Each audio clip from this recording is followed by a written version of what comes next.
మంచువారి అబ్బాయి మంచు మనోజ్ గురించి ప్రేక్షకులకు ప్రత్యేకంగా చెప్పాల్సిన అవసరం లేదు. మంచు ఫ్యామిలీలో ఎక్కువ ఫ్యాన్ బేస్ ఉన్న హీరో అంటే మనోజ్ అని చెప్పొచ్చు. ఇక పెళ్లి తర్వాత మనోజ్ కెరీర్ పైన బాగా ఫోకస్ పెట్టాడు.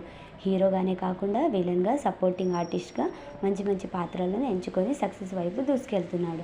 దీంతో పాటు భార్యతో కలిసి సేవా కార్యక్రమాలను కూడా చేస్తూ అభిమానులను సంపాదించుకుంటున్నాడు. తాజాగా మరోసారి మనోజ్ తన గొప్ప మనసును చాటుకున్నాడు. తాజాగా మంచు మనోజ్ రంగారెడ్డి జిల్లా నాగద్గుర్లోని మాతృదేవోభవ అనాథాశ్రమాన్ని సందర్శించాడు.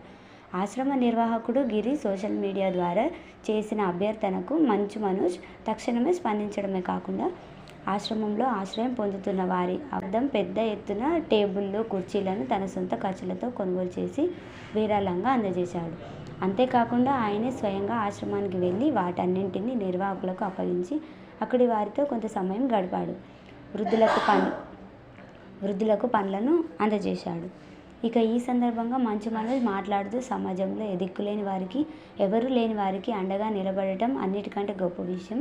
మాతృదేవోభవ ఆశ్రమం చేస్తున్న సేవలు అభినందనీయం. కేవలం ఇక్కడితోనే ఆగిపోకుండా భవిష్యత్తులో కూడా ఈ ఆశ్రమానికి నా వంతు సహాయ సహకారాలు ఎల్లవేళలా అందిస్తానని తెలిపాడు. ఇందుకు సంబంధించిన ఫొటోస్, వీడియోస్ సోషల్ మీడియాలో వైరల్గా మారాయి. మనోజ్ చేసిన ఈ మంచి పనిపై సోషల్ మీడియాలో నెటిజన్లు, ఆయన అభిమానులు ప్రశంసల జల్లు కురిపిస్తున్నారు. దీనిపై మీరేమనుకుంటున్నారో కామెంట్ చేయండి ఫ్రెండ్స్.